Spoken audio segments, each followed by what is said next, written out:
sombrios. Bem-vindos aos Contos de Terror da Jessie. Hoje com o quadro Casos e Lendas da Vida. Surpresa noturna. Eu moro em um apartamento com minha família. Apesar do apartamento ser pequeno, nós temos um cachorro grande, um pastor alemão. Ele está acostumado a dormir no meu quarto. Ele tem o cobertor lá para ele. E não importa onde nós colocamos o cobertor, ele sempre pega e leva de volta para o meu quarto. Sempre que eu vou dormir, eu deixo a porta aberta para ele entrar e sair do quarto à vontade para poder comer, beber e se aliviar na área de serviço. Uma certa noite eu estava me preparando para dormir. Abri a porta, coloquei um tênis nela para não fechar, apaguei a luz e fui dormir. Uma certa hora da noite eu acordei sentindo um peso na minha cama, sobre o colchão. Então eu pensei, deve ser o Átila, meu cachorro, porque às vezes ele também gosta de dormir na minha cama junto de mim. Eu virei o rosto para ele e senti aquele bafo quente na minha cara. Estendi a mão para fazer um carinho nele. E quando eu ia encostar na cabeça dele, ele agarrou a minha mão com uma mordida tão forte que eu vi uns pontinhos de luz no escuro de tanta dor. Ele começou a chacoalhar a cabeça com os dentes literalmente cravados na minha mão, dando um rosnado tão estranho. Parecia um rosnado de um cachorro pequeno, não de um pastor alemão. Eu nunca bati no meu cachorro e também nunca deixei ninguém bater nele, mas ele estava quase arrancando fora a minha mão. E a única coisa que eu consegui fazer foi virar um baita de um tapa com a minha outra mão. Só que ao invés de pegar um baita cachorro, pegou em algo bem menor, que saiu voando da cama com a força do tapa e finalmente soltando a minha mão. Eu ouvi o barulho daquilo acertar a parede e depois não vi mais nada. A primeira coisa que eu fiz foi acender a luz. Quando eu olhei, a minha mão estava toda vermelha de sangue, com os buracos grandes de mordida. Eu olhei em volta procurando o meu cachorro, mas não estava lá. Foi quando eu ouvi os latidos vindo do lado de fora do quarto. Eu olhei para a porta e, estranhamente, ela estava fechada. Quando eu cheguei perto, ela não estava só fechada, mas como estava trancada e por dentro. O tênis que estava deixando ela aberta estava do lado da minha cama. Quando eu abri a porta, o meu cachorro entrou correndo e ficou procurando alguma coisa pelo quarto todo. Quando meus pais vieram ver por que o cachorro estava latindo tanto, viram a minha mão toda ensanguentada. A primeira coisa que eles acharam foi que o Átila tinha me mordido, mas eu expliquei para eles que não tinha sido isso que aconteceu. Claro que eles não acreditaram, acharam que eu estava protegendo o cachorro.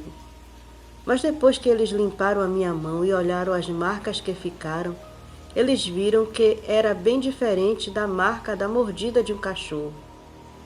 Quando eu tinha aberto a porta para sair do quarto e o cachorro entrou, ele ficou o tempo todo dentro do quarto procurando algo feito louco.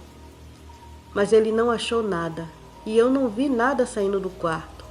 E nós estávamos no banheiro que fica de frente para o meu quarto. O meu pai e eu ficamos procurando o que quer que fosse o resto da noite, mas não achamos nada, e nem o Átila achou nada também. O que quer que fosse não saiu pela porta, e nem pela janela que estava fechada. Não tenho ideia de como entrou ou saiu do quarto, mas aquilo trancou o cachorro para fora do quarto, e também trancou a porta. Ainda bem que eu acordei naquela hora, ou eu não sei o que poderia ter acontecido. Eu tenho as cicatrizes até hoje na minha mão para me lembrar daquela noite, e até hoje eu agradeço por elas estarem na minha mão e não no meu pescoço. Pesadelos. Minha tataravó morreu em uma manhã cinza de inverno. Havia algum tempo ela vinha reclamando de dores no peito. Mas o médico pouco pôde fazer para ajudá-la. A medicina naquela época ainda era muito precária. As pessoas tinham que confiar somente no olho clínico do médico. Fizeram o velório ali mesmo em sua casa, como era de costume, e a enterraram antes do anoitecer. Meu tataravô, desolado, voltou para sua casa. A morte levara sua parceira de tantos anos, e agora ele seria um solitário, já que os filhos eram adultos, casados e cada um tinha sua própria vida. Já era de noite quando ele estava na cozinha, iluminada somente por um lampião e algumas velas acesas na mesa de jantar, tentando fazer alguma coisa para comer no fogão a lenha, quando escutou minha tataravó chorando no quarto e chamando seu nome. Era um choro misturado com gemidos de medo, e quando ela chamava seu nome, ela gritava: "Emiro, me ajuda!" E mais choro. Ele ficou petrificado no lugar por alguns minutos até que criou coragem, pegou o lampião e foi andando devagar até o quarto. À medida que ele ia se aproximando do quarto, o choro diminuía, e quando ele chegou lá, o choro parou completamente. Iluminou o quarto vazio e se assustou ao ver que a cama estava bagunçada. Mas ele tinha certeza de que estava arrumada antes de ir para o enterro. Quando ele virou de costas para voltar à cozinha, o choro começou de novo. Ele colocou a mão com o lampião para dentro do quarto, mas pouco pôde ver, pois a luz era muito fraca para iluminar todo o ambiente. Foi andando devagar em direção à cama, passo a passo, tentando ver algo. A primeira coisa que viu foram as pernas da minha tataravó. Estavam cinza e se contorciam na cama. Meu tataravô teve vontade de iluminar o resto do corpo, mas o medo falou mais alto e ele saiu correndo em direção à cozinha. E a voz chorosa que dizia: "Emiro, me ajuda!" foi silenciando até calar-se. Ele saiu da casa e ficou na varanda por horas, sentado em sua cadeira e fumando seu cachimbo, nervoso e aterrorizado com os acontecimentos. Não tinha coragem de voltar para dentro de casa e tampouco podia ir para a casa de um dos filhos, porque eles moravam longe. Acabou pegando no sono, já em alta madrugada. O pesadelo que se seguiu foi horrível. Minha tataravó estava viva dentro do caixão, arranhando a tampa, tentando cavar uma saída, enquanto suas unhas se desprendiam da carne e sua boca buscava o ar, que ali já não existia mais. Pouco a pouco ela foi perdendo as forças, até que seus olhos se arregalaram e seu corpo deixou de buscar oxigênio. Ele acordou na varanda, sufocado, como se ele mesmo estivesse dentro do caixão. Desesperado, o pobre rolava no chão em busca de ar, que aos poucos foi-lhe voltando. Quando estava mais calmo e controlado, decidiu ir até a casa de um de seus filhos e contar o ocorrido. Foi até a casa do meu tio-avô Ramiro, que o acalmou dizendo que eram somente sonhos e que ele estava impressionado por causa de sua recente perda. Não satisfeito, ele foi até o delegado da cidade e pediu a exumação do corpo, que lhe foi automaticamente negada, por não haver nenhuma razão convincente, além de uma visão ou pesadelo, como todos acreditavam. Nos próximos dias ele teve o mesmo pesadelo, e cada vez parecia ser mais real. E todos os dias ele voltava à delegacia para pedir a exumação do corpo, que lhe foi negada até o dia em que, chorando de desespero na frente do delegado, este lhe concedeu o pedido. Quando abriram o caixão, todos gritaram de terror. Tudo estava como meu tataravô tinha sonhado. A tampa do caixão, arranhada, minha tataravó sem unhas e com a boca aberta e os olhos escancarados. A adolescente sem cabeça. Alguns anos atrás, trabalhei num restaurante que ficava no centro de uma grande cidade do interior de São Paulo, São José do Rio Preto, para ser exato. O emprego era bom, salário bacana, benefícios interessantes e colegas de trabalho legais. O único problema era o horário. Entrava às 18 horas e geralmente saía à 00:30.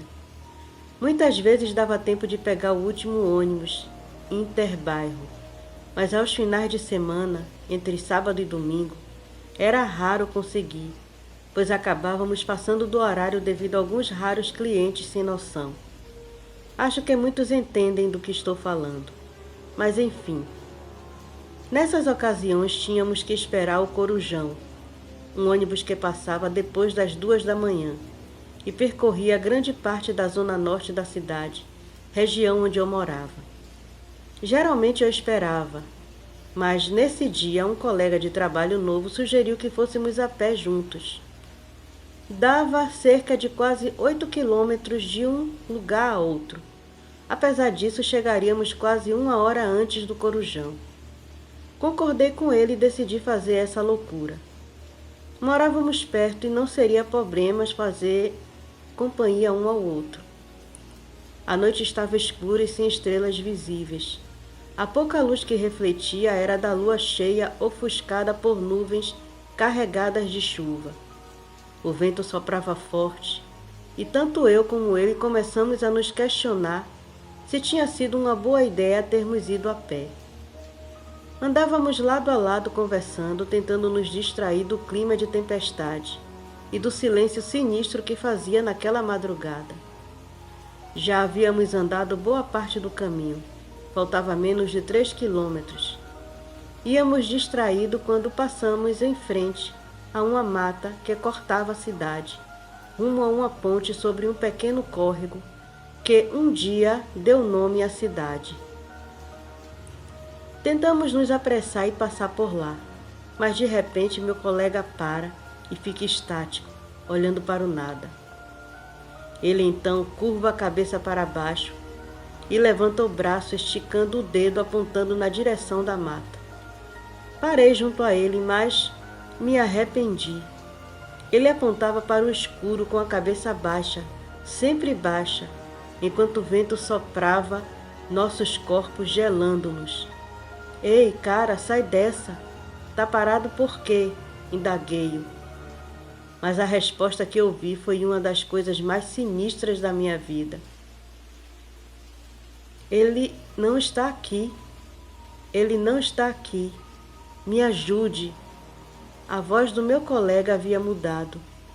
Era uma voz feminina, chorosa, agonizante. Foi então que, num surto de coragem, dei alguns passos para perto dele e olhei para a direção em que ele apontava. Ou melhor, aquilo apontava. O que vi me deixou horrorizado. Nunca mais tirei aquela visão pavorosa da minha cabeça. Em meio à mata escura, iluminada pela pouca luz da lua, era possível ver o corpo feminino pendurado pelos pés de cabeça para baixo, mas sem a cabeça. Juro que nunca vi nada mais apavorante em minha vida. Meu corpo inteiro estava paralisado de medo, e aquilo continuava a falar usando o corpo do meu colega. Foi ali que morri, decapitada, em 1890. Era só um adolescente quando fui espancada e morta pela minha madrasta malvada. Que dor eu senti, sinto ainda hoje. Ore por mim, para que minha mãezinha venha me buscar. Eu imploro. De repente vi o corpo desaparecer e meu colega, antes de cabeça baixa, levantou-a e quase caiu. Teria caído se eu não tivesse apoiado em mim. O que aconteceu, cara? Foi sua única pergunta. Nem queira saber, respondi, aliviado ao reconhecer sua voz.